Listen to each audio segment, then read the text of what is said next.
Que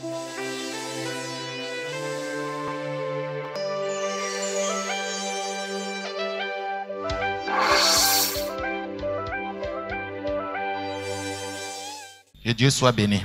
Et donc, dans ce cadre-là, nous allons étudier aujourd'hui 3 principes de l'amour, 3 principes de vérité. Nous lisons Jean chapitre 3, le verset 16.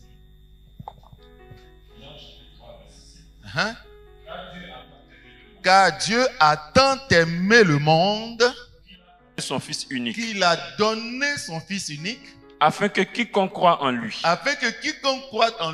ne périsse point, mais qu'il ait la vie éternelle. Qu'il ait la vie éternelle. Il y a beaucoup de faux raisonnements qui font que on pense qu'on fait ce que Dieu dit, alors qu'en réalité, on ne le fait pas. Il y a beaucoup de choses dans notre cœur qui nous font croire que ce qu'on fait est de Dieu, alors qu'en réalité, ce n'est pas de Dieu. Alléluia. Alléluia. Alors le premier principe qu'il faut savoir, sur lequel il y a un faux raisonnement, c'est l'amour tend. L'amour tend. Dans ce verset, il est dit, Dieu a tant aimé le monde. Soulignez-moi, tant. La Bible nous dit, Dieu a tant aimé le monde qu'il a donné son Fils unique afin que quiconque croit ne périsse point, mais qu'il ait la vie éternelle. Nous allons d'abord parler de l'amour, nous allons la caractériser. De quel amour on nous parle? De quel amour on parle dans le mariage divin? Parce qu'il y a un faux amour. Il y a un amour qu'on appelle l'amour qu'on trouve dans le monde, qu'on trouve chez les gens. Quand vous voyez un mariage païen et puis un mariage chrétien, c'est l'amour qui les a mis là-dedans. Mais l'amour chrétien n'est pas la même chose que l'amour païen. Et c'est ce que je veux vous expliquer. Ce faux raisonnement. David disait, oh Seigneur, je repousse le mal. Donc il faut repousser ce qui n'est pas de Dieu. Il ne faut pas prendre plaisir à ce qui n'est pas de Dieu dans sa pensée. Il y a de faux. Le diable va te mettre de faux raisonnements. Vous voyez un amour, on dit c'est un amour qui vient de Dieu. Et puis vous voyez les familles sont mélangées. Vous voyez ça ne marche pas. On s'est dit mais si c'est la même chose que chez le païen là, mais ça quoi sert de se marier dans le Seigneur? Pourquoi Paul fait cette différence entre le mariage dans le Seigneur? Pourquoi il insiste? Mais si Dieu veut notre bonheur, il va regarder 2 choses et puis il va nous conseiller une chose. Pourquoi il dit de se marier dans le Seigneur? Pourquoi il dit de se marier? Il parle du mariage chrétien, divin. Il est différent du mariage païen. Il est différent. Quel est donc cet amour qui rend le mariage chrétien différent du mariage païen? Quelle est la différence qui maintient des enfants de Dieu dans un amour qui n'arrive pas à maintenir les gens du monde dans leur amour, dans leur mariage? Premièrement, je veux aussi vous parler de l'amour de Dieu. Je veux vous parler de cet amour divin que Dieu attend dans votre foyer. Je ne veux plus voir, je ne veux pas que vous gâtez le nom du mariage de Dieu. C'est comme Dieu a construit quelque chose et puis vous me salissez. On gâte le nom du mariage que Dieu a. Ça fait que quand il y a un mariage chrétien, oh, c'est vous-même qui divorcez là-bas. C'est à cause de vous-même là, même nous on s'est dit que oh, vous nous parlez de mariage chrétien, mariage dans le Seigneur, c'est la même chose pour nous. Mais pourquoi? Parce que le chrétien a en lui un faux raisonnement. Et Jean, l'apôtre, le pasteur dit que c'est ça qui est l'obstacle qui nous empêche de mettre la parole de Dieu en pratique. Premièrement, de quel amour on nous parle ici? Dieu a tant aimé le monde qu'il a donné son Fils afin que quiconque croit ne périsse point, mais qu'il ait la vie éternelle. Nous lisons Éphésiens 2, le verset 4.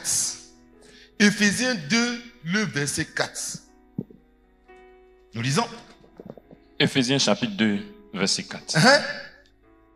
Mais Dieu, qui est riche en miséricorde, à cause du grand amour dont il nous a aimés. On s'arrête là. Dieu nous a aimés de quel amour? Du grand amour. Vous savez, quand on dit grand, c'est qu'il y a petit. La Bible dit dans les Colossiens que votre amour augmente. Vous voyez que l'amour là, on peut avoir. Et puis, ce n'est pas la dose qu'il faut. Toi, tu t'en vas acheter 1 kilo de riz. Toi, tu regardes, le monsieur regarde. Il verse le riz. Il met son kilo et puis il verse le riz. Si ça arrivait demi-kilo qui s'arrête, toi, tu peux être content. Mais par contre, toi, pourquoi dans nos foyers, on s'arrête à un amour d'un niveau que Dieu n'a jamais demandé dans le foyer? C'est ce niveau d'amour-là que tu as là. C'est ça qui est faux. C'est ça qui est mauvais. C'est ça qui est insuffisant. Dieu, quand il nous a aimés, c'est d'un plus grand amour. Il n'y a pas plus grand amour que de donner sa vie pour celui qu'on aime. Est-ce qu'il y a plus grand? Il n'y a pas plus grand. Donc on dit Dieu a tant aimé le monde qu'il a donné son Fils. Bon, écoutez-moi maintenant. Dans le texte qu'on vient de lire, on avance un peu. On nous dit Dieu, à cause du grand amour dont il nous a aimés, il a donné son Fils. Bon, mes frères, l'amour ici, on nous révèle qu'elle est une cause. Quelle est la cause qui a amené Dieu à sacrifier son Fils? La cause, c'est quelque chose qui est le moteur, la raison. Sans ça, c'est pas possible. Dieu peut jamais changer Jésus-Christ si son amour n'a pas augmenté jusqu'à... Parce que ça augmente à un certain niveau-là. C'est pas suffisant. Quand on n'a pas mis le carburant suffisant là, tu ne peux pas arriver où tu veux. Ça a augmenté dans le cœur de Dieu jusqu'à quand ça arrivait à temps. Quand ton amour arrive à temps là, ça devient une cause suffisante pour faire le sacrifice. Alléluia. On dit c'est parce qu'il a tant aimé le monde. Donc l'amour n'est pas une finalité. L'amour est d'abord une cause. Elle est une raison. Elle est quelque chose qui donne de la force. L'amour est plus fort que la mort.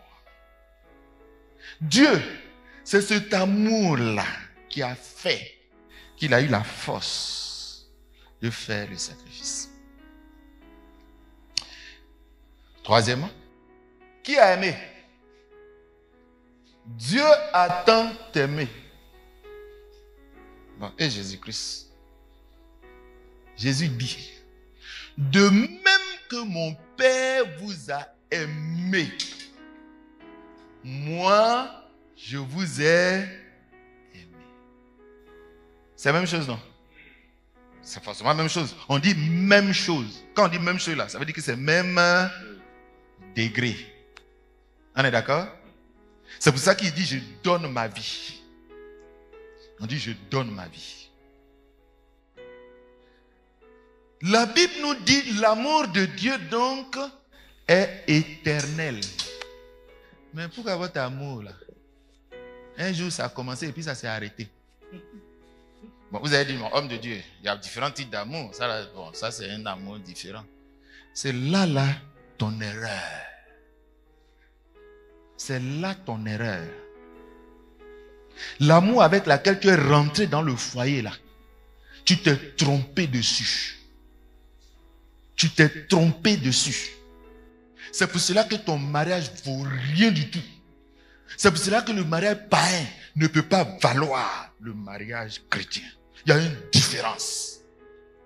Il y a une différence. Où est la différence? D'abord, il faut que je crée le lien. Éphésiens 5, versets 25 à 26. Il t'est dit, on lit Éphésiens chapitre 5, versets 25 à 26. Nous lisons. Marie, aimez vos femmes. Aimez vos femmes. Comme Christ a aimé l'Église. On s'arrête là. Comment on doit aimer nos femmes? Comme Christ a aimé l'Église. Entre nous, on parle de mariage ici, non? On parle de mariage. Mais il dit, oh, ce verset-là, est-ce que ça parle du sexe? Est-ce que Christ aime l'Église sexuellement? Mais pourquoi toi tu veux faire mariage et c'est le sexe? Le jour où il n'y a pas de sexe, tu dis je ne l'aime pas. On n'a pas dit d'aimer ta femme. Oh, alléluia. Le mariage du monde, c'est le sexe. À cause du sexe, il y a pas là dans les foyers. À cause du sexe, ça ne fonctionne pas. On appelle ça l'amour éros. On ne rentre pas dans le mariage. Pour la première raison de l'amour éros, il est secondaire. C'est comme tu dis à ta femme, fais-moi le café. Elle met le café, elle met de l'eau, elle met le café et puis elle met le lait. C'est le café, non? C'est le café, non? S'il n'y a pas lait, c'est café ou c'est pas café? Non, c'est pas café. C'est pas café. Donc s'il n'y a pas sexe dans le mariage, est-ce que le mariage est arrêté? C'est mariage ou c'est pas mariage? Qu'est-ce qu'on peut aimer sa femme comme Christ a aimé l'église? Est-ce que le monde peut aimer les femmes comme Christ a aimé l'église? Ils ne connaissent même pas Jésus. Alléluia. Alléluia. C'est ce mariage-là, c'est cet amour-là qui est éternel là. C'est ça qui fait que nos foyers, ça dure. On ne divorce jamais. Parce que cet amour, il est éternel. L'amour éros là, ça finit. Ça dépend de sa joliure. Mais quand la joliure diminue, l'amour là aussi, c'est là on dit je t'aime. Ça c'est l'amour qu'on trouve dans le monde. Quand ton amour pour ta femme ou ton mari commence à faire comme ça, toi-même tu dis que tu ne veux plus vivre là, ça dépend de quel mariage tu es rentré. Si c'est un mariage dans le Seigneur, que Dieu est venu vous marier, ce n'est pas un amour qu'on trouve dans la chair. Hein? C'est un amour divin.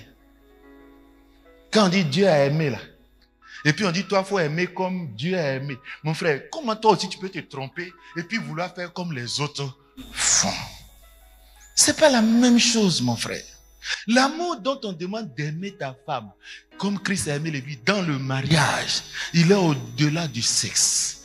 Quand il n'y a pas de sexe, tu peux continuer d'aimer. Et je vais vous parler des caractéristiques de cet amour. C'est pour ça que le mariage païen est un faux mariage. Je vous le déconseille.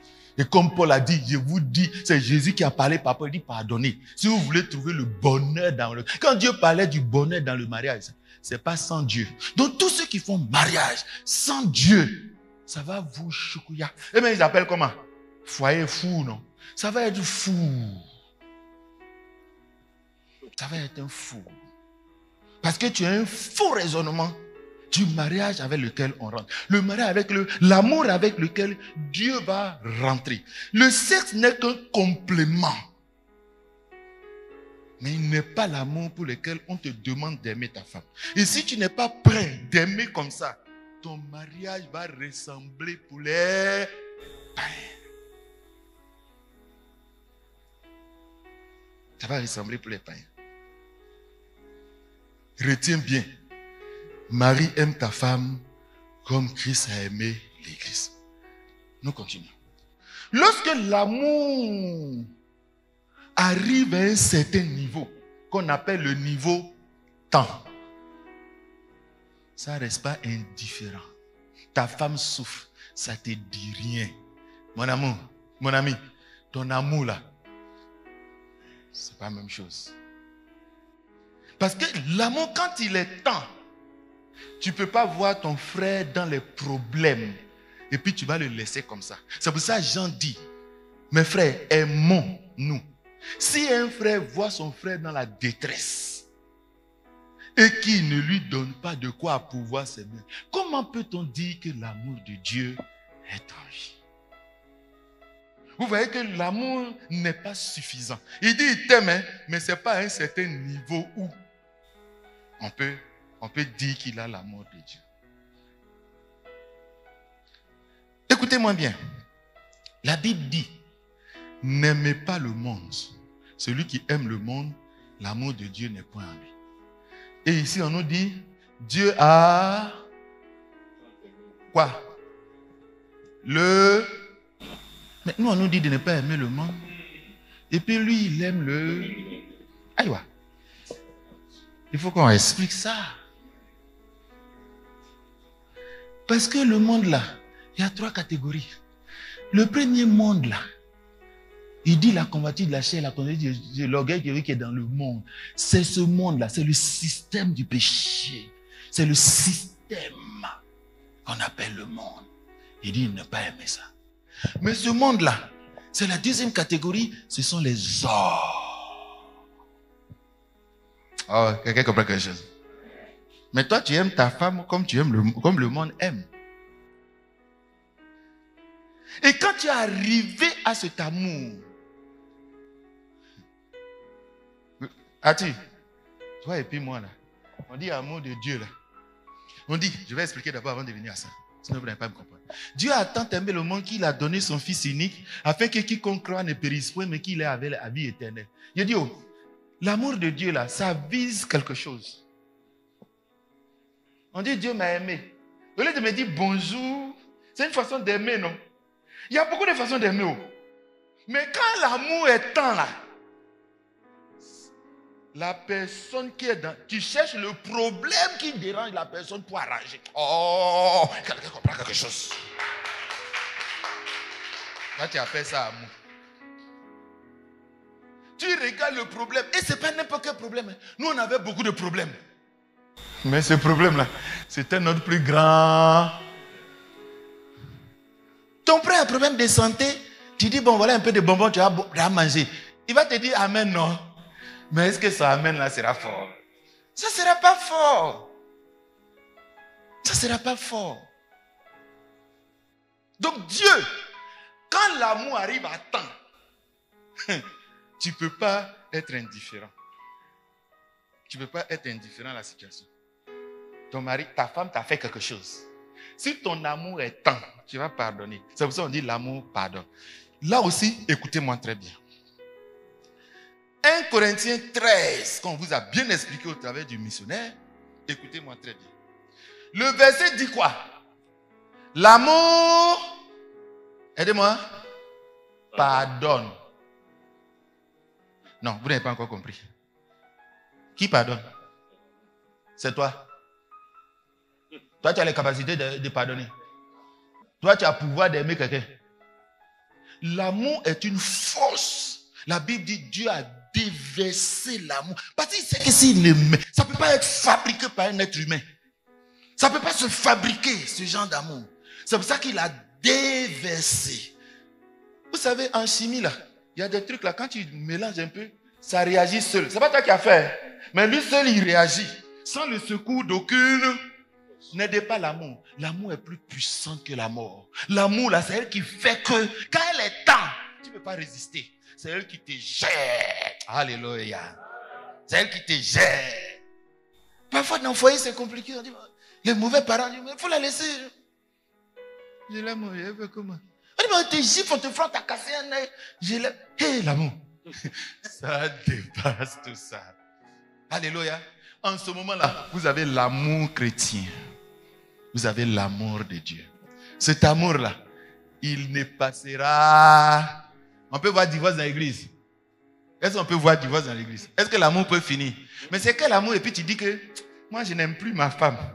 Mon frère, ma soeur, il t'a trompé. Il t'aime d'un amour charnel. C'est sexe. Il prend pour t'aimer. Ne rentrez pas dans un amour sexuel. Ça ne dure jamais. Parfois vous êtes là, vous êtes ensemble. Chaque jour vous êtes dedans. Plus l'âge avance, ça diminue. L'amour de Dieu, si ça doit diminuer comme ça, on est mort. Hein? On est mort. Donc, quand notre amour arrive au plafond, on ne reste pas indifférent. C'est de cet amour-là qu'il dit qu'on doit s'aimer. De toute façon, j'aime pas faire. Je ne sais pas qu'est-ce qu'il... Il faut que je termine quelque chose pour que je vous dise. Alors, allons dans les caractéristiques encore de l'amour de Dieu. Donc, sachez que l'amour, c'est lui qui vous dit. Regardez, quand quelqu'un est amoureux, qui gère qui? Non, c'est lui qui gère l'amour. Qui maîtrise qui? Mais elle est prête à se suicider là. Qui lui dit de se suicider? On dit pourquoi tu veux te suicider? À cause de... Je vous en prie, ne cherchez pas à gérer. Il dit, les enfants, je dis, il dit l'amour, là, pardon. Si vous êtes trop jeune, ne jouez pas à lui. Parce que c'est lui qui va vous fatiguer. Oh, quelqu'un comprend quelque chose. C'est parce que l'amour, il pardonne que ça t'entraîne et puis tu pardonnes. Il n'y a pas là dans le foyer, mais le matin, tu les vois, ils rient. Mais qu'est-ce qui s'est passé? C'est pas ton mari. Hey, quitte là. Je dis, mais comment tu as fait? Vous êtes de... Non. Mais pourquoi? Tu peux expliquer ça là? Est-ce que tu peux expliquer comment le matin ils sont ensemble? Tu ne peux pas expliquer. Qui gère qui? C'est l'amour qui te gère. Oh, que l'amour vous gère. Moi, ma femme, c'est l'amour qui gère. On a 27 ans de mariage, mais on court comme ça. Quand elle n'est pas là, mais aussi traumatisée comme ça. Mais il y a quelque chose, la Bible dit, il y a une puissance en moi qu'on appelle le péché, qui me gère. Je ne veux pas, hein, mais il me force. Donc, si c'est ça, ça veut dire que ce n'est pas moi qui fais, mais c'est ce qui est en moi qui... Oh, l'amour aussi fait comme ça. Quand quelqu'un est amoureux, il est bête. Il est comme un mouton. Oh, que l'amour de Dieu te traîne comme ça. Ton frère t'énerve. Il m'énerve, je ne veux plus le voir. Et puis le matin, tu es à lui. Tu n'as pas dit qu'il est l'éternel. Il dit, maman, je ne sais pas comment on fait, et puis on cause. Oh, l'amour va te gérer.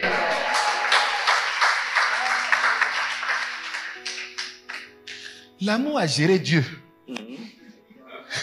C'est pour ça dans la Bible on dit c'est sa faiblesse. Ça maîtrise Dieu. Bon, l'homme le plus puissant, ça le maîtrise. Toi tu peux faire quoi?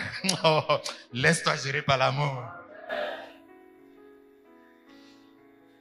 L'amour de Dieu là, l'amour qui est dans nos foyers là, où est sa différence avec celui qui est dans le monde? Je vous explique. Il dit, aimez vos aînés. Quand l'amour de Dieu est là, ça ne tient pas compte de ce que la personne fait. On dit quand ça a pris Dieu là, on était pécheurs, il ne voit plus nos péchés. Il dit, j'ai pardonné un péché, je ne vais plus me souvenir. Dieu, qu'est-ce qui ne va pas? Il dit, c'est l'amour. La vraiment m'a attrapé. Donc je regarde plus ça. Alléluia. Quelque chose peut me séparer des parfaits. Il faut être vilain comment. J'ai dit, je ne parle pas à toi. Mais... Oh, que dans les églises ERJC, que l'amour nous tient. Parce que ça a fermé les yeux de Dieu. Et puis Dieu ne regarde plus nos péchés. Il nous aime comme ça. C'est comme ça ta femme là, elle va t'énerver. Hein. Mais si tu as l'amour de Dieu là, même si tu es fatigué, tu es collé. Alléluia. Oh, l'amour ne regarde plus ces choses. Dieu ne regarde plus nos défauts. Il est allé mourir pour nous. On dit, mais pourquoi tu t'en vas dire, je vais sauver cela? Il dit, mais des bandits comme ça là. Il dit, il n'y a pas d'explication. Tout le monde lui demande, il n'y a pas d'explication. Quand on lui demande, c'est l'amour. Elle a un grand Dieu comme ça. On nous dit, à cause du grand, d'amour. Et on nous dit, il a fait ça là. On dit, c'est à cause de l'amour qui est rentré dans son cœur. Alléluia. Il dit, il a regardé Israël, il était des passages. Sinon, il voit beaucoup de gens et puis il passe. Il a vu l'Égypte, il a passé. Il y a beaucoup de gens, il y a beaucoup de pays. Mais quand il est arrivé chez Israël, il dit, je t'ai vu dans ton sang. J'ai tendu ma robe, car c'était le temps des amours. Et je t'ai aimé. Alors je t'ai lavé, je t'ai purifié, je t'ai donné des habits jolis. Hein? Ce qui va faire que tu vas t'occuper d'elle là, c'est l'amour. Quand l'amour est en toi, tu prends soin de l'autre. Alors cet amour-là, c'est comme l'amour d'un maman avec son enfant. On appelle l'amour le seul. Agapao. Il y a l'amour philao. Il y a l'amour agapao. Il y a l'amour pour le monde là. On trouve ça au ciel. Mais comment tu veux m'aimer de quelque chose qui ne va pas à nous au ciel? Même ta connaissance biblique passera. L'amour ne passera. Oh, on nous a dit, ne vous attachez pas aux choses passées. On doit s'attacher aux choses éternelles. Tu fais quoi? Tu vis avec ta femme là, c'est Eros.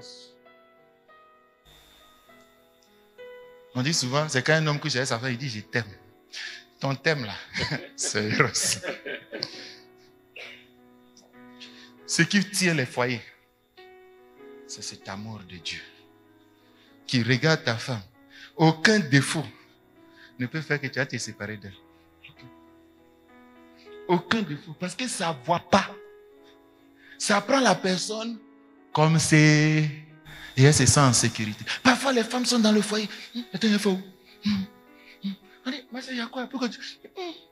Vous pouvez me chasser dans mon foyer. Le vrai amour bannit la crainte. Si ta femme te sert parce qu'elle a peur que tu ne l'aimes plus, que tu la chasses, ça c'est l'amour du monde là. C'est-à-dire que tu es dans le chantage tous les jours. Et parfois on trouve ce chantage dans l'église. Oh, on ne m'a pas dit bonjour, c'est qu'on ne m'aime pas. On m'a dit bonjour, c'est qu'on m'aime. On ne m'a pas donné l'argent, c'est qu'on ne m'aime pas. C'est-à-dire l'amour là. On te tient à ça. Tu es obligé de faire, sinon on dit que tu n'aimes pas. Et libérez les gens. Libérez les gens. C'est surtout les mamans seules là qui souffrent de ça.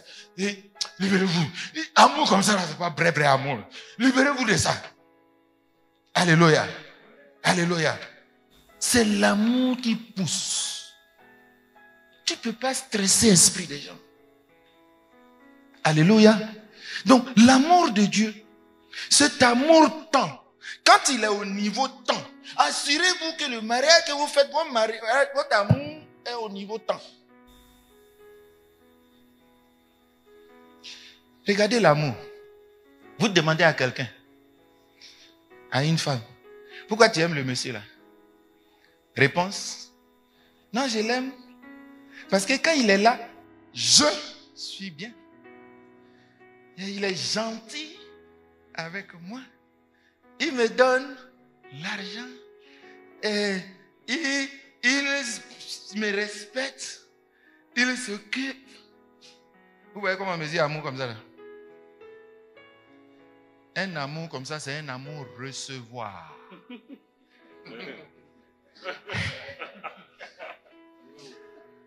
Toi-même, tu entends dire t'aimes parce que tu... Faut pas donner un jour, tu vas voir. Elle va te tromper. Il n'y a pas plus grand amour que de... Non, de... Mais c'est l'amour comme ça là, vous faites. Regardez l'amour là. Lui, il est là. Puis, moi, je l'aime parce qu'elle va s'occuper de moi. Chacun, quand c'est marie là, chacun, il attend. Bon, elle va préparer ma nourriture. On a dit ça, non? Il ne va plus prendre assiette pour aller acheter. Donc, tout le monde attend. Ah! Bon, imaginez un amour où A attend de recevoir de l'autre. De B. B aussi attend de recevoir de A.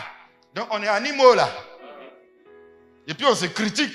Elle est là, elle ne peut même pas venir me donner la chose. Elle ne peut même pas. Elle aussi, elle s'est endormie. Il ne veut même pas. Mais chacun est en train d'attendre de recevoir. Est-ce qu'on peut vivre ensemble comme ça? L'amour recevoir, c'est l'amour du monde. Pour être heureux, Il n'y a pas de plus grand amour. Non, commençons d'abord. Le bonheur. On cherche le bonheur dans le mariage, non? On cherche le bonheur.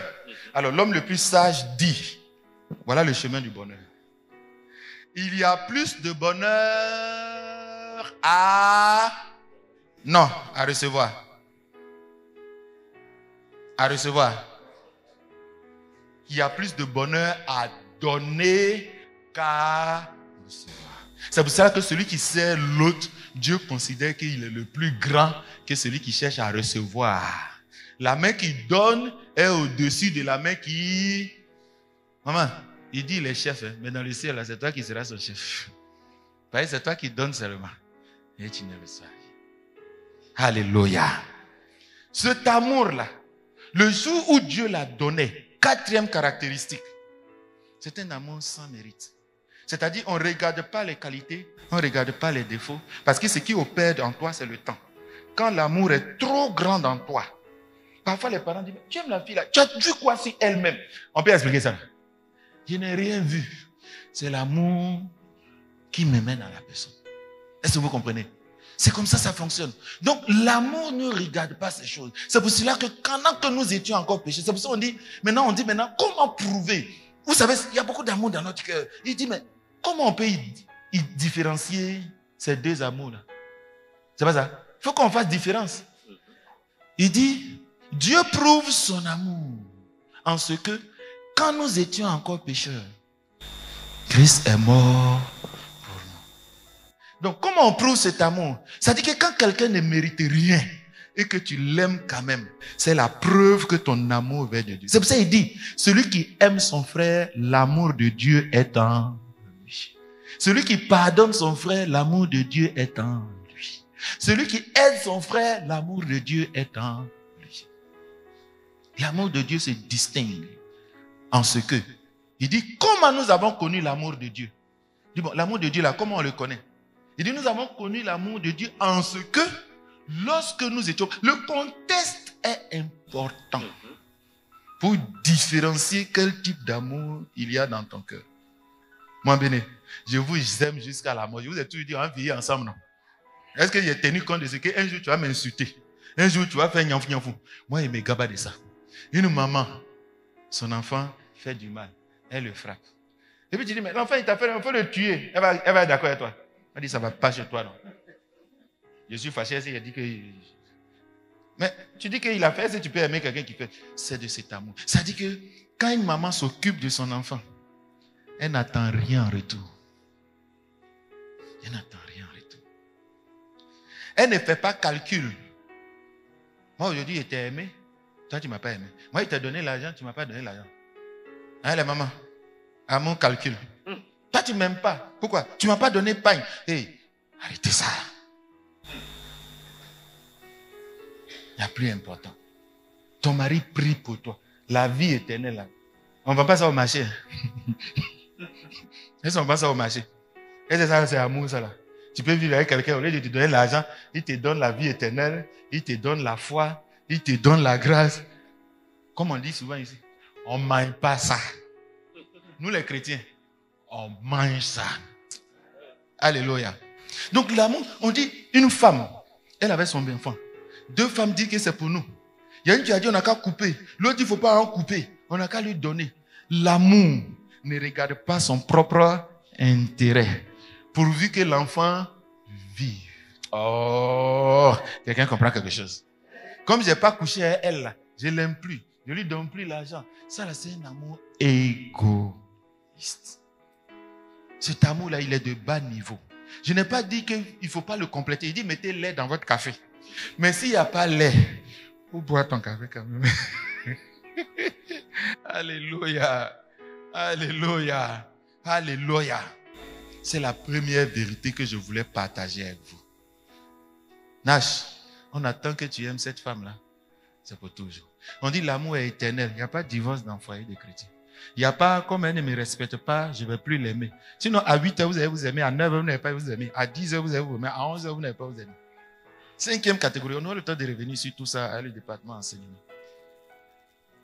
L'amour, là, on dit c'est un lien, non? C'est pas ça? On dit c'est un lien, non? Bon, il dit, oh, On dit mariage, c'est quoi? Mariage, c'est quoi? C'est alliance. Ça veut dire que c'est un lien. Est-ce que nous, on a 2 liens? Donc, avec quoi Dieu lie? Ce que Dieu a lié, on ne peut pas délier, non? Ce que Dieu a uni, on ne peut pas unir. Donc, le lien, là, c'est le lien de l'amour. Pardon, ce n'est pas sexe.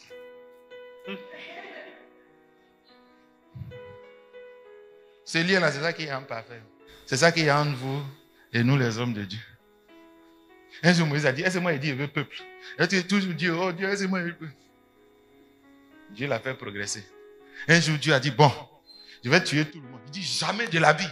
Si tu les tues, enlève mon nom, tu vas passer sur moi. Tu n'as pas dit que c'est pas ton peuple. Oh, Moïse et puis le peuple, il y a un lien. Dieu lui-même, là, il ne peut pas rentrer dedans. Alléluia.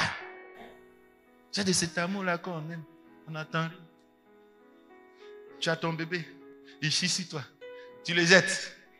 Mon ami, il faut laver caca là. Il faut enlever. Est-ce que tu lui dis, enlève ton caca. Enlève. Est-ce qu'on dit ça? Non. Nous-mêmes, on enlève. L'amour là. Ça fait que nous-mêmes, on enlève son péché, on jette. Et puis, c'est le véritable amour de Dieu. C'est ce que je vous souhaite dans vos foyers. Qu'il y ait une différence entre l'amour de Dieu, l'amour chrétien et l'amour païen. Que ta femme ne se sente pas menacée par ta belle famille, par toi, par qui que ce soit, par la Nyaï. Elle a la garantie qu'on ne peut pas changer. On dit Dieu ne se répand pas de ses... Tu t'es donné là, il ne faut pas te retirer encore. Oh, quelqu'un comprend ça. On dit quand il a fait son sacrifice là, c'est une fois pour... Toi, tu t'en fais deuxième encore, tu as cherché deuxième femme, troisième femme. C'est que tu ne t'es pas donné entièrement. Donne-toi, donnez-vous entièrement. Il ne faut pas donner le corps seulement. Hein? Donnez votre âme et votre esprit. Parce que cet amour-là, il est divin, il est spirituel. Deuxième principe dans le mariage. Deuxième principe. Écoutez-moi très bien. Lorsque David devait faire partie l'arche de Dieu,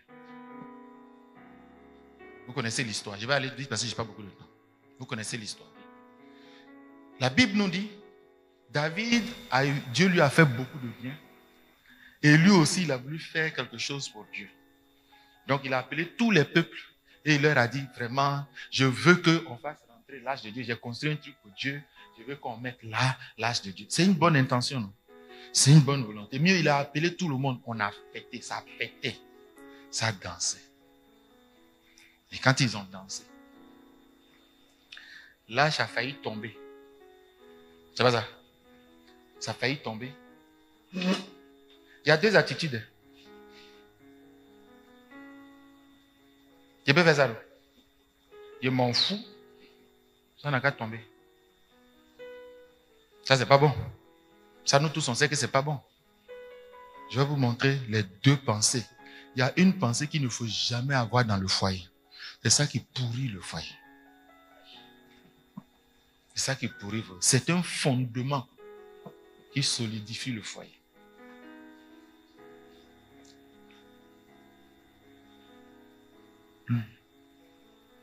Le monsieur n'a pas eu cette pensée de l'indifférence.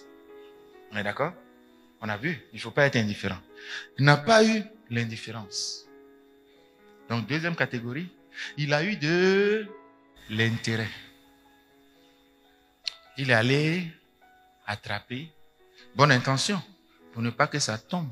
Même si c'est caisse, c'est pour Dieu. Il est allé attraper. On l'a tué. Quand on l'a tué, mes frères, une occasion de fête, une occasion de réjouissance. On est en train de danser, faire mariage et puis il y a mort dedans. Ça gâte tout. Mais Dieu, on est en train de faire ta fête là. C'est là que toi tu ne peux pas attendre, même si tu es parti, il faut tuer après. Dieu a gâté. Écoutez-moi très bien. Dieu a tout. Maintenant, regardez la pensée de David. On est chrétien. Hein? C'est pour ça que je prends cet exemple. de David, celui que Dieu a aimé. David a vu ça. Et la Bible nous dit, David n'était pas content de Dieu. David était fâché. David dit, comment on dit, David était irrité contre l'Éternel pour ce qu'il a fait. Parce qu'il a tué Uri. Est-ce que vous comprenez? Il a tué Uza. Il n'était pas content. Il était tellement frustré parce que c'est lui qui a organisé tout ça. Je vais vous montrer un verset qui dit que ce n'est pas David seul qui s'est senti offensé. Tout le monde s'est senti. En tout cas, Dieu voulait frapper tout. En frappant un, c'est tout le monde là. Paul dit, Dieu n'a pas voulu m'attrister en prenant la vie du frère, il a guéri. Or, parfois, Dieu ne veut pas t'attrister. C'est pour ça que certaines personnes vivent. Ils pensent que c'est parce qu'il est pieux. On verra ça. David est fâché contre Dieu. Et qu'est-ce qu'il donne comme ordre? Vous savez, la situation là, il y a deux façons de penser. Il y a la pensée de David. Elle est émotionnelle. Elle est émotive. C'est, ah Dieu, toi aussi. Ça là, c'est pas normal. Et beaucoup dans l'église fonctionnent comme ça. On a du mal à les ramener à la pensée. Vos pensées ne sont pas les pensées de Dieu. Mais vous êtes attachés sur vos pensées et vous voulez que ça marche comme vous pensez. C'est ce qu'on fait dans les foyers. C'est pour ça que ça ne marche pas. Et quand tu t'en réconcilié les foyers, tu leur dis non, il faut aimer ton mari. Pourquoi il l'aime? Non, je ne peux pas lui pardonner. Il dit non, Dieu dit il faut pardonner. Moi, je ne peux pas pardonner. Il y a quoi? Tu as pensé que tu... Ah là, toi tu dis que toi tu es mort, que si tu vis, c'est pour Christ tu vis, que tu es prêt à mourir pour obéir à la parole de Dieu. On te donne la parole de Dieu, tu dis que tu ne veux pas. Tu es charnel. C'est ça qui gâte les foyers. Il y en a qui sont assis dans la chair. Ils ont crucifié la chair. Ils ont pris la chair, ils ont mis à la croix. Au moment où on va le clouer, là, ils ont volé ça. Ils nous ont blagué. Ils nous ont blagué. La Bible dit on se marie dans le... On marie les chrétiens. Un chrétien, c'est qui? C'est celui qui est en Christ, non? La Bible dit celui qui est en Christ a crucifié la... Mais ta chair fait quoi dans le foyer là? Moi, je suis venu te marier parce qu'on dit que tu as crucifié la chair, tu le tiens assujetti, tu as dominé. Maintenant, tu vis par l'esprit. Tu ne vis plus par la chair. C'est pas ce qu'on a dit? Imbécile cochon malade, ça fait un coup, ça. Je ne pardonne pas là, ça vient où ça? Celui qui n'est pas crucifié, il n'est pas sauvé. Est-ce que vous comprenez ce qu'il dit? Il faut se libérer de ça. Vous savez, on aime quelqu'un. Et quand l'amour te dit là, tu l'aimes, on dit pourquoi? Je n'ai pas le... Je ne sais pas ce que ma femme va faire, puis elle dit je ne l'aime plus. Il n'y a pas la force même pour dire. Je peux me fâcher, hein, mais il n'y a pas la force pour dire je veux. Ça n'existe pas. Mais toi, c'est en toi. Ça fait qu'elle vive dans la peur. Quand tes parents arrivent, mets-la à gauche. Ok, ma femme, bon, tu les connais un peu, mets-la à gauche. Finalement, elle s'est dit qu'un jour, c'est dehors. Mets-la à gauche, mets-la à gauche. Un jour, tu vas dire, on va dire, mets-la derrière la porte. C'est ça. Parce que ton Saint-Esprit, ce sont tes parents. On dit, tu quitteras ton père et ta mère. C'est pour ne pas qu'ils te donnent des ordres. C'est les conseils qu'ils donnent. Quelqu'un comprend quelque chose? Quelqu'un comprend quelque chose? David donc se fâche. Se fâchant contre Dieu, il va prendre une décision qui s'appuie sur sa façon de voir, qui n'est pas la façon de voir de Dieu. Il trouve que c'est normal. Il dit, renvoyez l'âge de Dieu. Il chasse Dieu. Renvoyez l'âge de Dieu. Car je ne peux pas accepter l'âge de Dieu avec ça là. Ce qu'il a fait là, je ne peux plus l'accepter chez moi. Oh, est-ce que quelqu'un comprend quelque chose? David refuse à Dieu ce qu'il lui avait promis. Mais c'est ce que tu fais. Vous allez voir ce qui inspire David. On prend l'âge, on s'en va.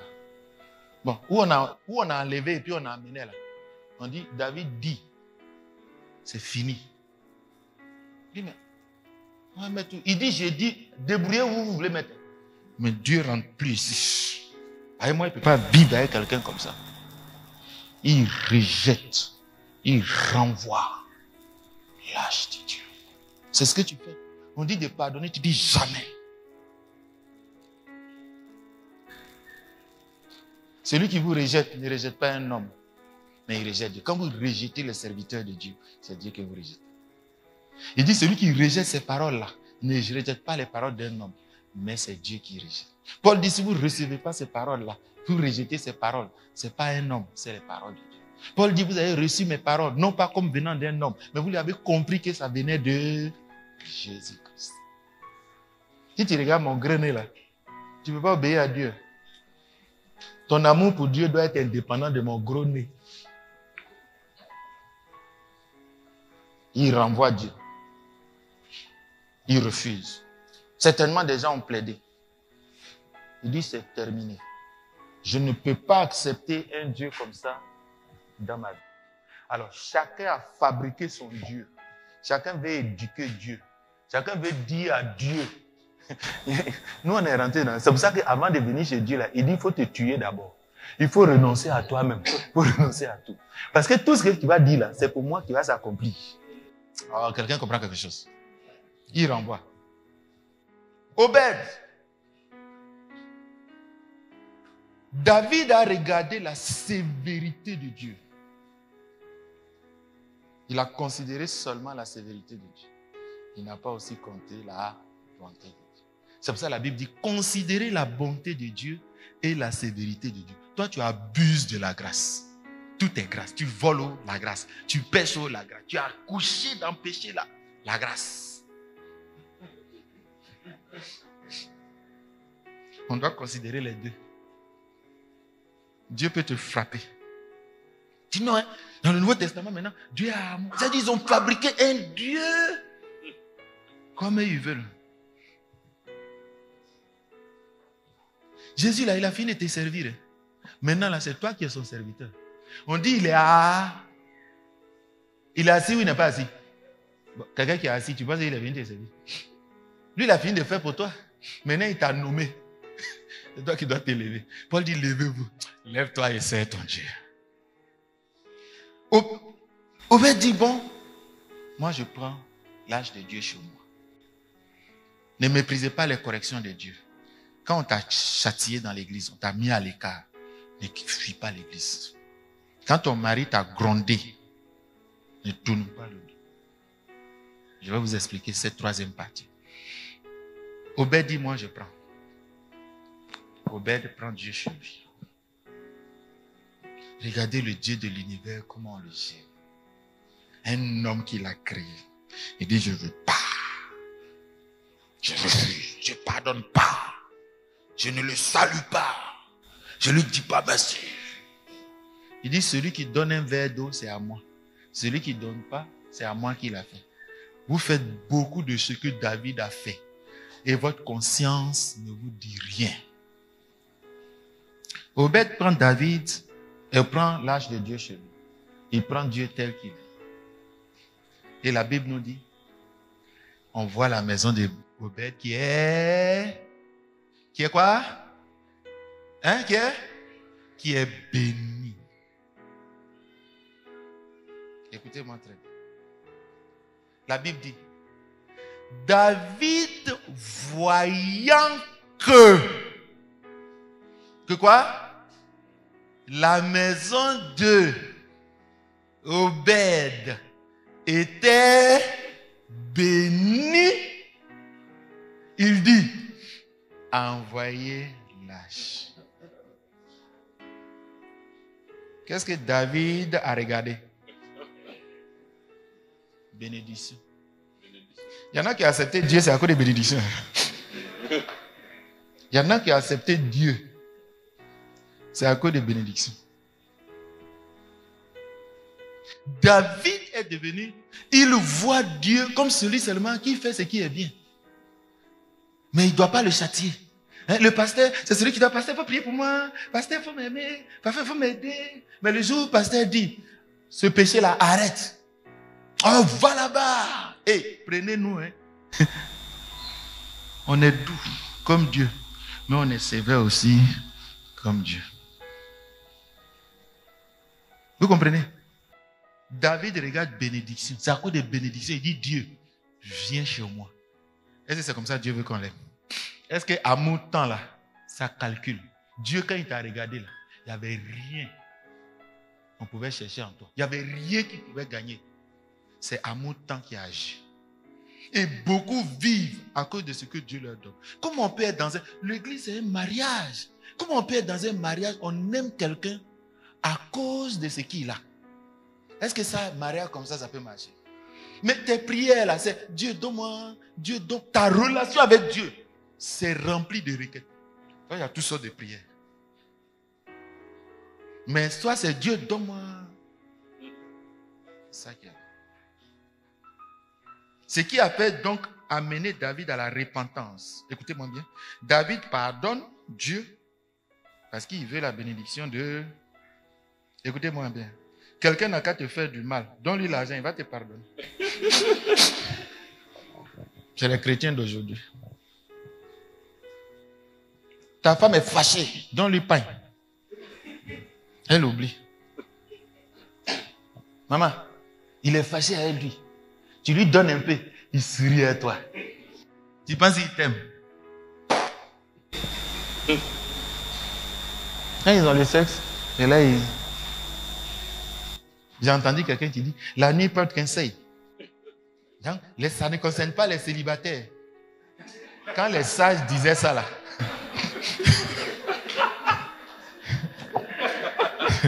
la nuit là, il n'y a pas que la femme qui conseille. Dieu conseille la nuit. Et c'est un homme de Dieu. Je dis, mais comment tu peux réfléchir comme ça? Il y a un qui a dit, Dieu n'a pas dit de l'aimer. De toute façon, il a eu les bois verts là. Nous-mêmes, les hommes de Dieu, on a arrêté de... De toute façon, j'ai préparé un texte, il est allumé. J'ai dit, tu égales les gens. Comment tu peux dire, n'aimez pas Dieu? Dieu n'a pas demandé qu'on vous... Aïe! C'est une inspiration diabolique.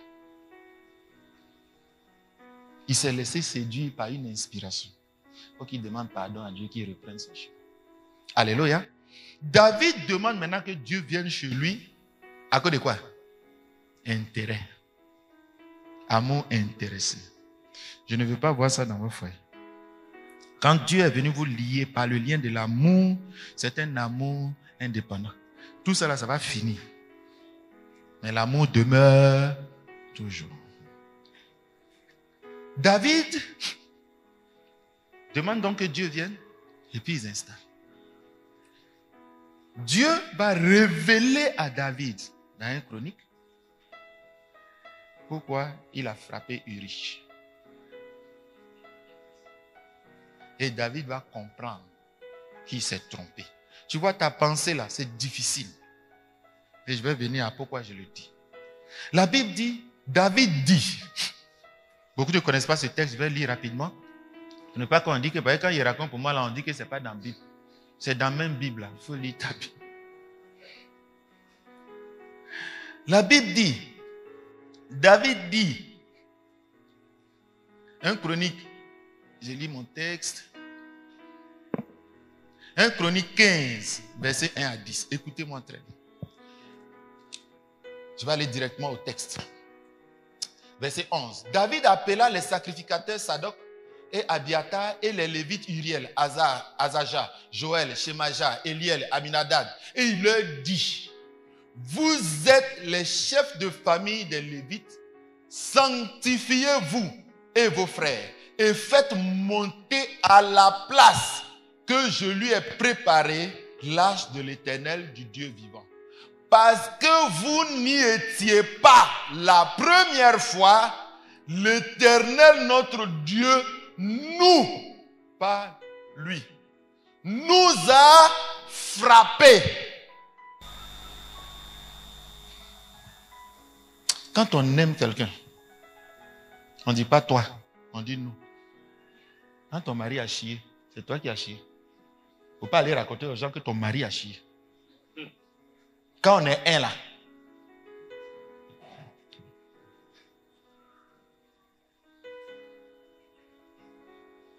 On s'est compris?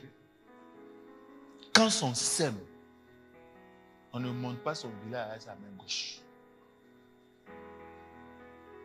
David, inspiré, a dit, Dieu nous a frappés.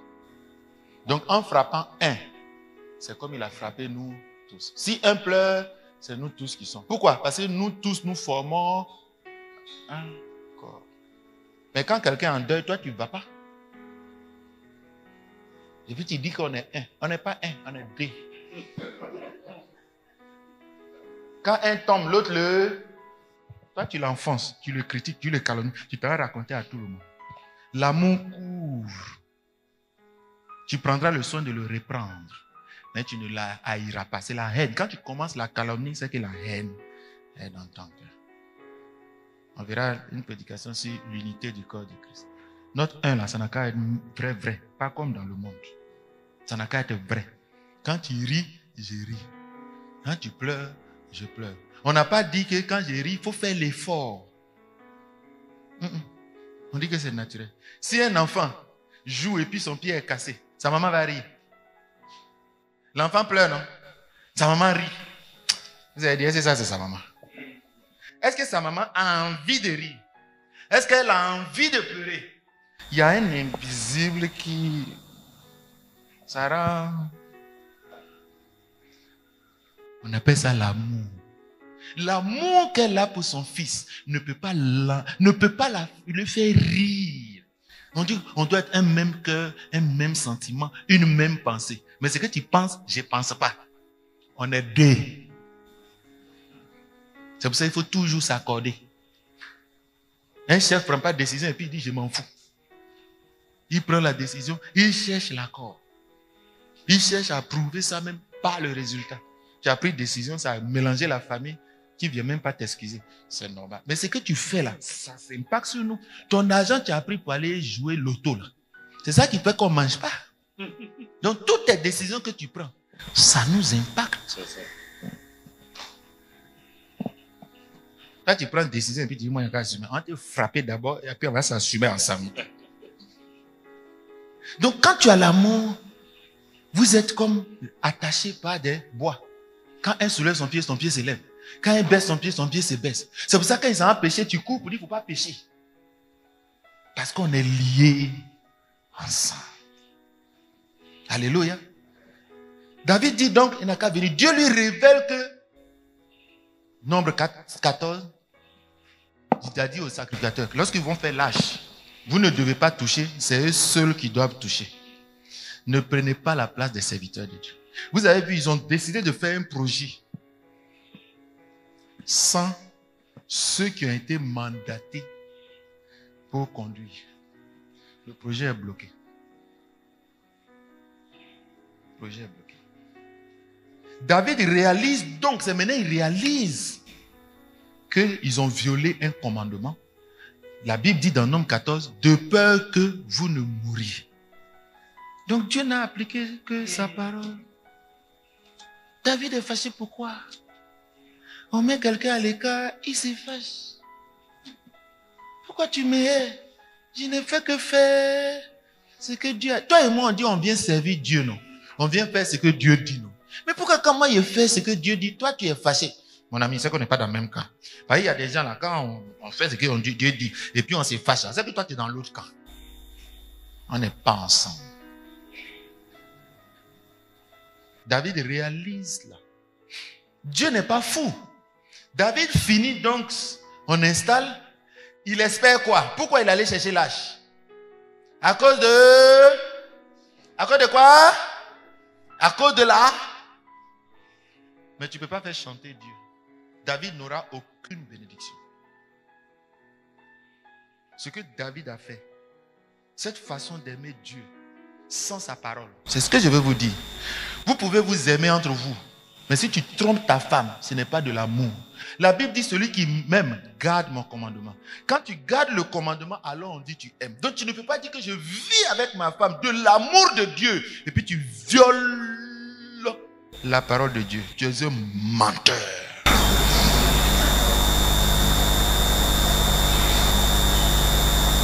Dieu dit vous pouvez faire vos cérémonies. Vous pouvez faire tout. Mais vous violez ma parole. Je frappe.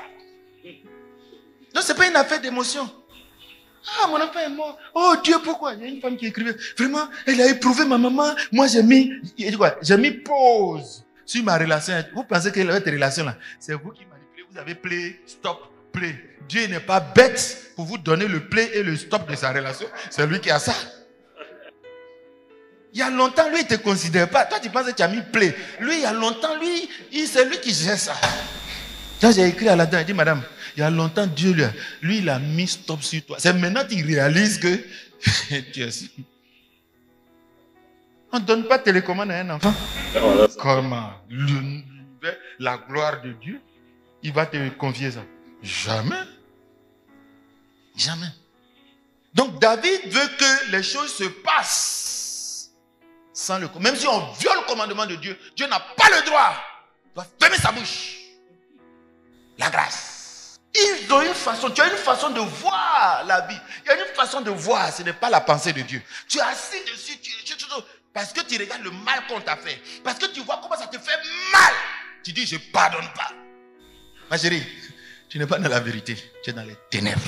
Tu es là, tu défends cette idée-là. Et c'est l'émotion. Homme de Dieu, toi-même, il faut imaginer. Comment il peut me laisser toute la journée sans manger? Il est mauvais, je ne peux pas lui pardonner. Tu es dans cette pensée. Et tu violes le corps. On te dit, mais Dieu dit de pardonner. Tu t'en fous de Dieu. Et beaucoup de gens sont comme David. Ils sont dans les émotions. Ils disent, moi je vis, c'est pour mettre la parole de Dieu en pratique. Mais quand tu envoies la parole de Dieu, lui, c'est son commandement qui est au-dessus de pour Dieu. C'est sa décision qui est au-dessus de Dieu. Change tes pensées. C'est un faux raisonnement. David s'est donné un faux raisonnement émotif. Il n'avait pas à cœur le commandement. C'est pour ça que Dieu dit, celui qui m'aime, c'est celui qui garde mon commandement. Maintenant, David est content. Il allait chercher l'âge. Parce qu'il cherche quoi? La bénédiction. Que nous dit le verset suivant? Le verset nous dit, mon texte, je ne raconte pas des histoires. Lisez l'histoire dans 2 Samuel chapitre 6. Je lis maintenant le verset 20. Quelqu'un nous lit le verset 20. Si tu cherches la bénédiction, si tu viens, tu jeûnes, tu pries, on regarde, c'est parce que tu attends bénédiction. Je vais te montrer ce qui va se passer. On lit? Allons-y. 2 Samuel chapitre 6, verset 20. David changer tes pensées. Il va amener David. Dieu, chaque fois, cherche à nous éduquer. Ce que David lui a fait, il va faire ça à David. Il va dire à David, pour que David comprenne bien ce qui s'est passé. Parce que David fonctionne avec une pensée fausse. Parce que Dieu a fait ça, je ne veux plus de lui. Ah, Dieu bénit, donc je veux de lui. Est-ce que vous pensez qu'il a changé vraiment? Non. Nous lisons. 2 Samuel chapitre 6, verset 20. Oui. David s'en retourna pour bénir sa maison. Pour bénir sa maison. Pour bénir sa maison. Et Michal, fille de Saül, sortit à sa rencontre. Elle dit, quel honneur aujourd'hui pour le roi d'Israël de s'être découvert aux yeux des servantes, de ses serviteurs, comme se découvrirait un homme de rien. Amen. David, il y a une scène qui s'est passée, il y a un problème qui arrive dans l'église. David a sa façon d'analyser. Il dit ça, je ne suis pas d'accord. Et il met l'émotion devant. Tu vois comment Dieu l'a tué? Tu vois. Et il met l'émotion. Nous là, c'est la parole de Dieu. Mon frère, on t'aime. On te met à l'écart. Ma soeur, on t'aime. Ce qui m'a fait là, c'est grave.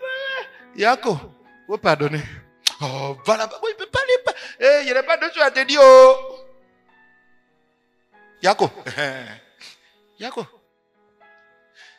David, maintenant, à son tour, il retourne. Et lui, il avait une façon de considérer ce qu'il a fait. Sa femme a une autre façon de considérer ce que David a fait. Et voilà comment elle considère. Elle dit ça, c'est la honte. Et tu allais faire te mettre nu comme ça. Je vous dis, parfois, c'est une relation importante quand on dit on est un. Là. Moi, souvent, quand je suis là, j'entends un bruit dans la cuisine. Quand je me lève, je m'en vais quoi. Ma femme dit, hey, tu es en calation, tu vas où? Je suis obligé de retourner. C'est pas ta nudité. C'est pour elle. Oh, quelqu'un comprend. Parce qu'on se retrouve dedans, nous tous. Donc, elle a pris ça, amour charnel, et puis elle allait dire des choses. David, au lieu d'être d'accord avec elle, lui dit, je ne suis pas d'accord. David découvre qu'on peut avoir des faits avec des émotions. Et puis, ce n'est pas biblique. Dieu va lui faire cette expérience. Nous lisons maintenant la vie de David. C'est un couple. Hein? S'il n'y a pas la voix de Dieu dans ce que vous décidez, parce que tu es chef, tu décides comme ça. Si ce n'est pas biblique, Dieu va te faire vivre des expériences. Parce qu'il n'acceptera pas qu'elle souffre de tes erreurs. C'est pour la conduire dans la lumière. Pas diriger le foyer dans des décisions iniques, injustes. Nous lisons. 2 Samuel chapitre 6, verset 21. David répondit à Michal. C'est devant l'Éternel. C'est devant l'Éternel. Qui m'a choisi de préférence à ton père. Il m'a choisi de préférence à ton père. Et à toute sa maison. Et à toute sa maison. Pour m'établir chef. Pour m'établir chef. Sur le peuple de l'Éternel. Sur le peuple de l'Éternel. Sur Israël. Sur Israël. C'est devant l'Éternel. C'est devant l'Éternel. Que j'ai dansé. C'est un argument fort, non? Mais Milka avait une autre façon de voir. David réalise. Dieu lui a dit, tu as vu, non? Dieu va lui faire réaliser que tes pensées, quelqu'un d'autre peut penser autrement. Vous ne pouvez pas vous entendre avec ça. Mais si chacun cherche ma parole, elle va toujours vous faire marcher sur le chemin. Dans le foyer là, il y a le chemin. Il n'y a pas plusieurs chemins.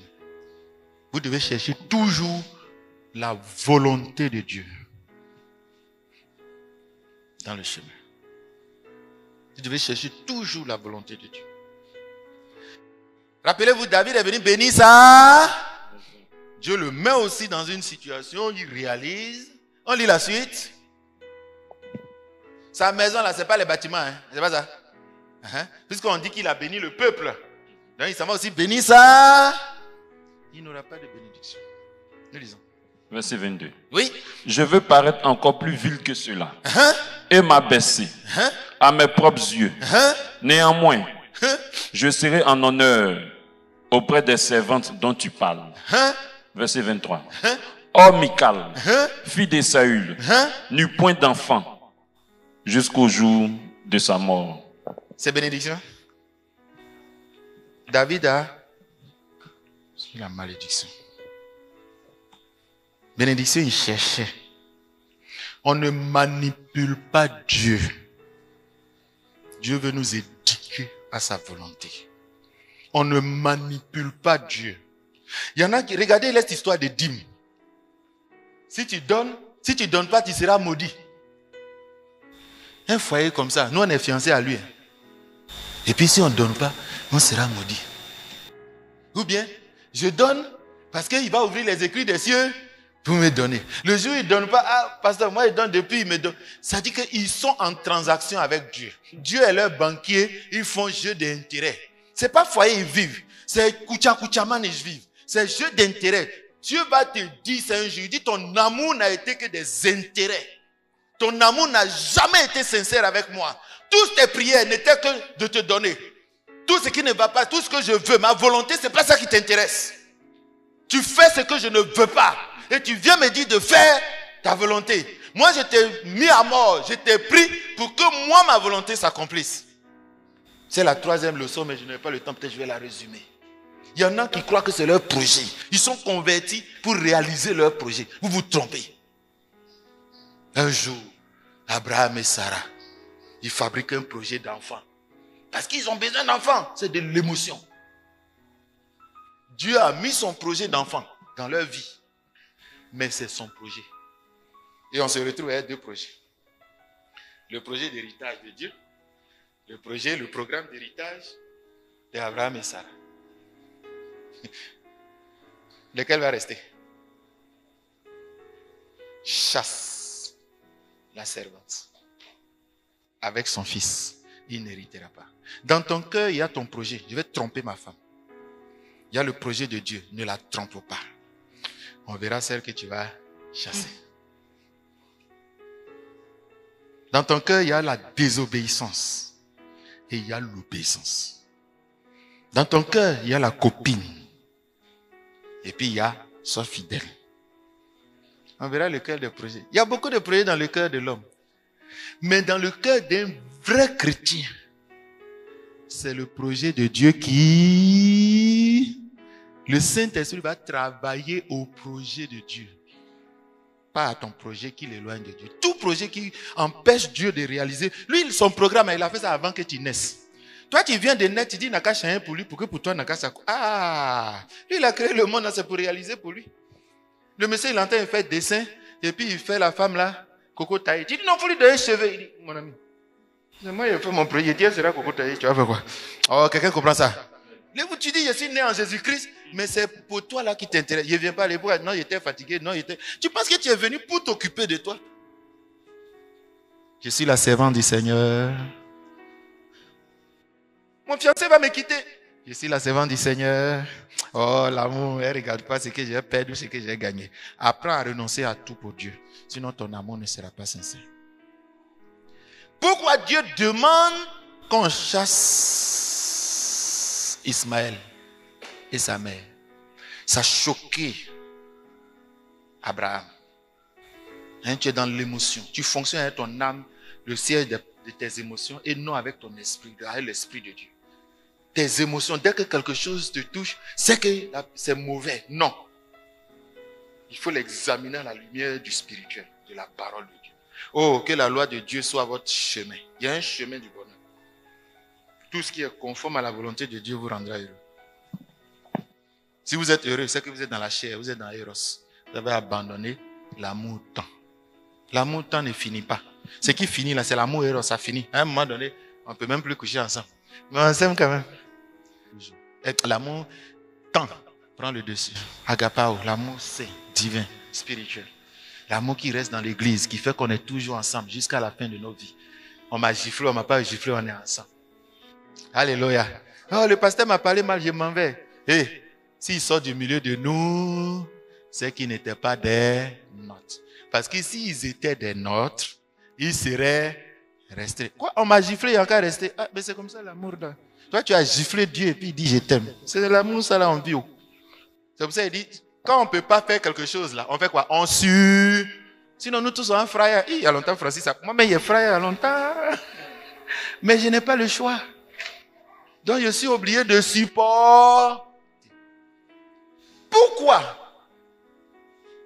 Dieu demande? Abraham n'avait pas compris ça. Dieu lui a donné l'ordre. Mais Abraham a eu la révélation après. Le pourquoi. Il a eu la révélation. David a eu la révélation de 1. Il y avait un commandement de Dieu qu'il a violé. 2. Il y avait des hommes de Dieu, seuls, à qui il est donné de faire certaines choses, et ils ont voulu faire sans eux. Exemple. Quand on est malade, appelez les... Toi, tu t'es soigné. Tu ne fais pas cas de nous. Il ne faut pas faire ce que Dieu a dit. Oh, quelqu'un comprend quelque chose. Il a mis apôtre, prophète, docteur, pasteur. Il y en a qui font église. Il n'y a pas apôtre, il n'y a pas prophète. Il se gaba. Dieu va bloquer ça. Quand on dit de faire ce que Dieu demande, on n'a pas dit, il faut choisir. Quand il aime, là, il a dit, oh, ici là, j'ai fait. Dieu dit à Abraham, je termine ici ça.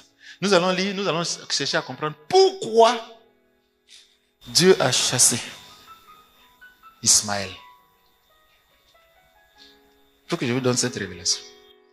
Nous lisons Galates chapitre 4.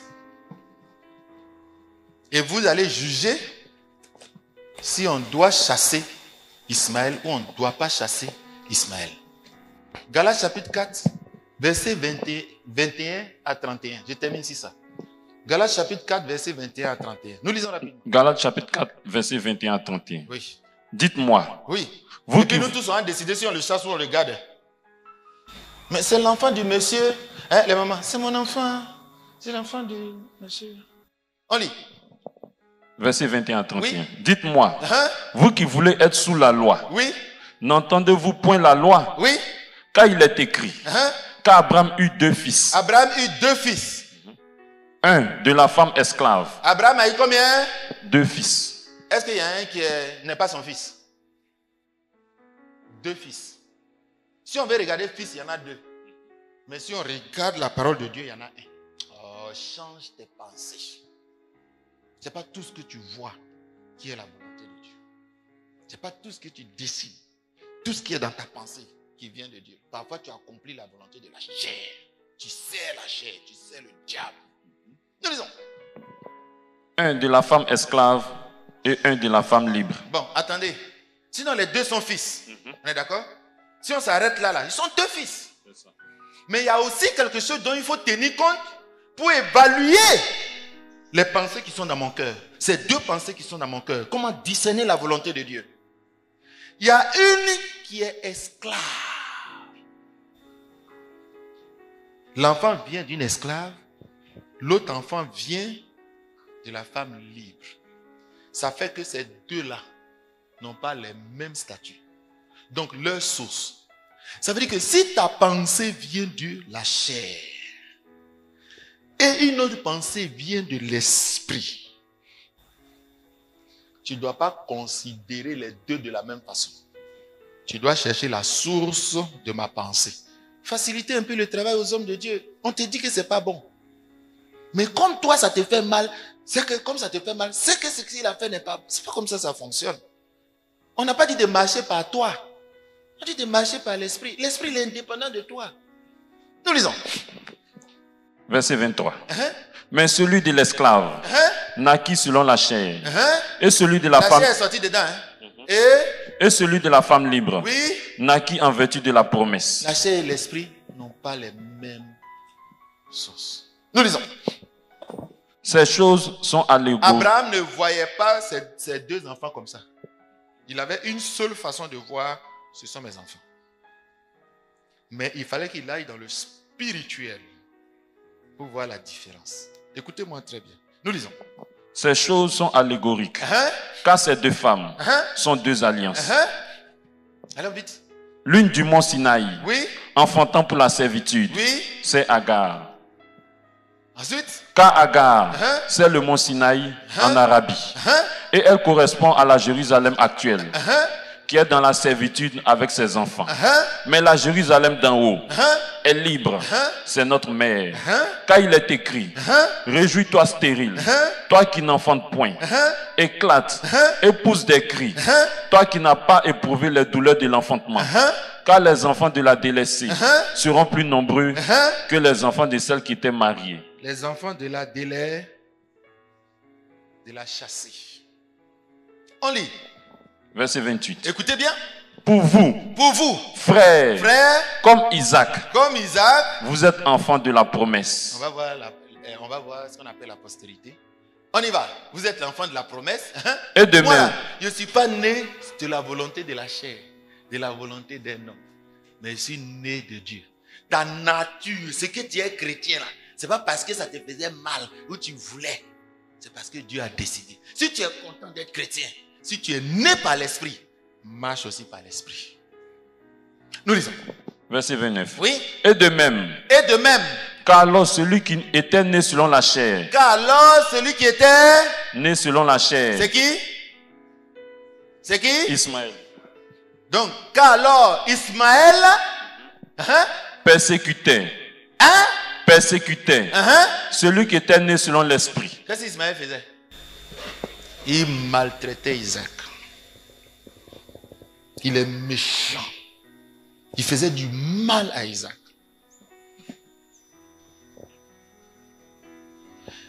Quand Caïn m'a maltraité Abel, au point où il a tué, on dit Dieu, pourquoi tu as laissé Caïn tué Abel? Maintenant, lui il est en train de maltraiter l'autre. Dieu dit, bon, je ne veux pas qu'il le tue, toi il faut partir. Tu dis pourquoi? C'est à cause de ça Dieu l'a chassé. Parce Parce que sa chair, comme il est né d'une certaine façon, ça ne peut se manifester que comme ça. Si tu es de la chair, il faut t'efforcer. Ton caca va sentir en chanteur. Mais si tu es né de la promesse, tu es de l'esprit, l'esprit va t'aider à dominer la chair. Ismaël était méchant, mauvais. On voit, non? L'âne que personne ne peut dominer. Tout le monde fait la guerre en se protégeant pour ne pas mourir. Lui, mourir fait partie de la guerre. On chasse ou on chasse pas? On chasse ou on chasse pas? Tes pensées ne sont pas les pensées de Dieu. C'est de l'émotion que tu mets. Laisse les hommes de Dieu travailler à ta vie, te rendre jolie. Ta maman te frotte. Ah maman, il ne faut pas frotter ici. Ah maman, il ne faut pas laver ici là. Ah maman, il y a quoi? Quand tu as marché, on dit ton nom, on dit l'enfant de Dieu qui est sale. On va dire mon nom. Laisse-moi faire mon travail. Quand il va arriver là-bas, il va me dire, mais Paul dit, j'aurais honte de voir que ton travail c'est n'importe quoi ça. Quand il va regarder ta vie, il va me dire que moi je fais n'importe quoi. Non, il ne va pas me fatiguer. Il va te laver. Quelqu'un comprend quelque chose? Donc s'il m'a mis pour là, il ne faut pas m'oublier. Sinon ton hache là, il va te tuer. Si tu attrapes toi-même là, il va te frapper. Parce qu'il a mis des gens pour faire certaines choses dans notre vie. Alléluia. Qu'est-ce que je veux dire par là? Dans votre foyer, seul le projet de Dieu va se réaliser. Si vous êtes méchants l'un envers l'autre, si vous faites des projets iniques, si vous faites des choses qui ne sont pas de la volonté de Dieu, Dieu va vous combattre. Dieu va intervenir pour dire, Sarah, Abraham, allez, Dieu va vous coincer. Vous serez un ennemi envers Dieu. On est dans le foyer là, mais Dieu combat l'homme pour la femme. On est dans le foyer, mais Dieu combat la femme pour l'homme. C'est ça le gardien du mariage. Quand tu crées ta chose, tu surveilles. Que Dieu surveille votre mariage. Et que même si tu as envie d'Ismaël, s'il n'est pas né de l'esprit, si ce n'est pas Dieu qui a inspiré l'acte que vous voulez faire, vous laissez de côté. Parce que de toute façon, tu vas perdre ton temps. Et si tu ne fais pas attention, Ismaël va venir te persécuter. On se comprend, non? On se comprend, non? Donc si tu ne veux pas que demain ça devienne le problème plus grave, marche sur le chemin de Dieu. Voilà les 3 révélations que je voulais partager. L'amour véritable dans le foyer chrétien n'a rien à voir avec ce qu'on voit dans le monde. C'est pour cela que nous, notre mariage ne finit pas. L'amour qu'on s'aime, ça finit pas. Parce que là, c'est vrai, ça vient de Dieu. Mais si vous voyez un foyer chrétien et puis c'est fini. Les gars, on les a mariés dans la chair. C'est pas la source de ce mariage-là n'était pas spirituelle. C'est des désirs. Tes pensées ne sont pas les pensées de Dieu. Sachez que dans le foyer, vous pouvez avoir plusieurs pensées. Mais tout ce qui va violer la loi de Dieu, chassez ces pensées-là. Parce qu'elles ne sont pas de Dieu. Et si vous les faites et vous espérez la bénédiction, vous revenez pour dire, Dieu, bénis-moi. Il va vous jouer un tour pour vous donner les leçons. Vous allez voir que d'autres personnes vont vous faire ça. Parce que c'est la manière pour Dieu que tu ressentes en toi-même. Que parfois, il peut y avoir 2 façons de voir, mais il y a une seule. 3. Si tu formes des projets de tromper ta femme, tromper ton mari, voler les 1000 francs, les 200 francs sur l'argent de papote, faire les bisous sur le portable. Il faut fabriquer, il dit malheur à celui qui soit des projets uniques. Toi-même, tu sais que c'est mauvais. Dieu va descendre là. Et puis ton travail va bloquer ton travail, ta promotion. Il dit faites cela afin que rien ne vienne faire obstacle à quoi? Votre prière. À vos ou votre. Lisez bien la Bible. À vos prières. Est-ce que c'est une seule prière Dieu va bloquer? Donc Dieu ne joue pas avec le moyen.